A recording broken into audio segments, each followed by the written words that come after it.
Within this short video, I'm going to give an overview of a game model I'm currently using with an under 14 grassroots team. So the game model has been split into the 4 game phases: attacking organisation, transition to attack, defensive organisation, and transitioning to defend.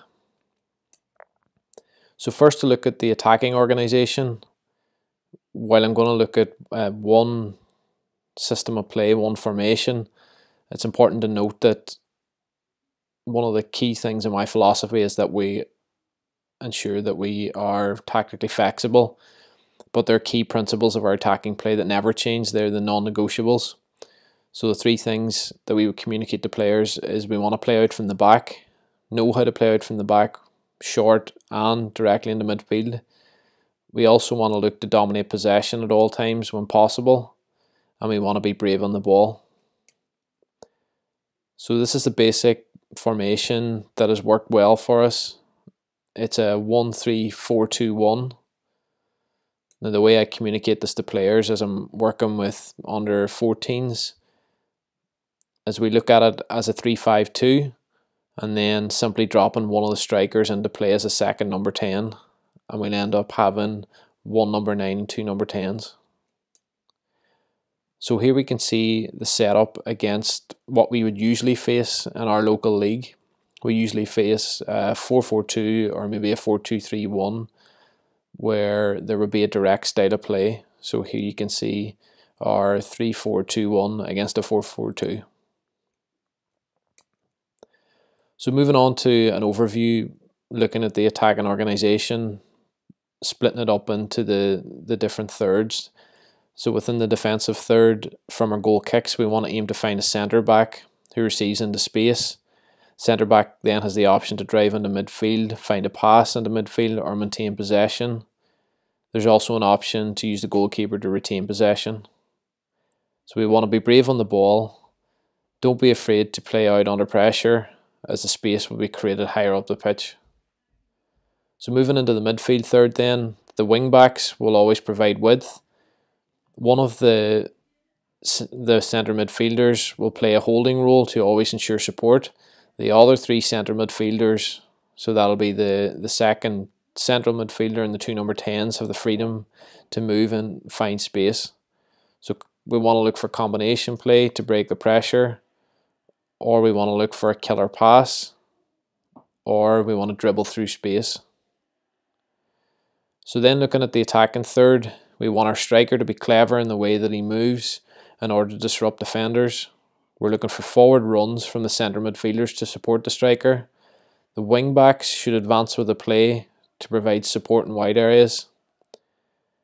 And we want to look to isolate a 1v1 between our striker and the opposition centre back.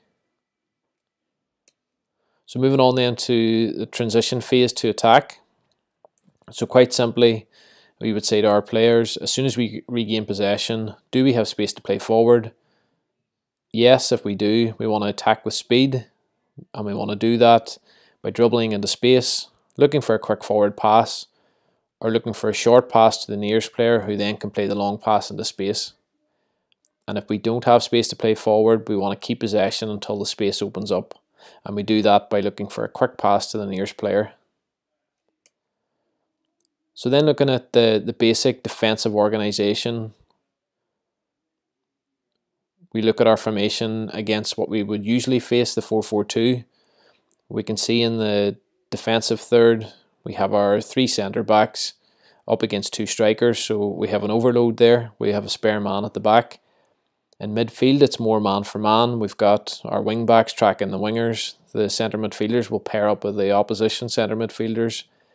And then the number 10s would usually be spare, and they'd have 2 roles: to either press to stop a long ball, or to drop into midfield to create an overload. Finally then, in the attacking third, we want the striker to be mobile, and we want him to pressure to stop any long balls. So then the overview of the defensive organisation, starting with the defensive third, as we've already said, we have 3 centre backs up against 2 strikers. So 2 of the centre backs will man mark, while the third one will act as a sweeper. We want constant and informative communication from the goalkeeper throughout, and then our wing backs will track the opposition wingers, which may come back into the defensive third, which will then look like a back five. So in the midfield third, we're looking for compactness. We want to disrupt the opposition midfield play by creating overloads using the wing backs and the second number 10. So the number 10s then, their role must be to cover the opposition fullbacks in the wide areas should they advance. And then in the attacking third, if the opposition play out from the back, the striker should look to dictate play to whichever side suits us best, and one of the number 10s can then join in as well to press high up the pitch. So finally then, looking at the transition to defend, just like the attacking transition, we ask a simple question: are you the nearest player to the ball? Yes. If you are, apply pressure. We want you to close down quickly, force the defender to play backwards, and block any long balls. And then if you're not the nearest person to the ball, take up your covering position within the formation. So just then an overview of the game model. It's important to note that the principles will always stay the same, but the system is flexible. And the system chosen on any particular game will be based on what players are available and the opposition that we're playing. So as we've already said, we usually face a 4-4-2 or a 4-2-3-1 with quite a direct style of play. So there's a high number of transitions and games can quite often be frantic, which is why we found a possession-based approach is the most effective with this group of players. So finally then, we're working in youth development and we'll always focus on the performance over a won-at-all-cost mentality.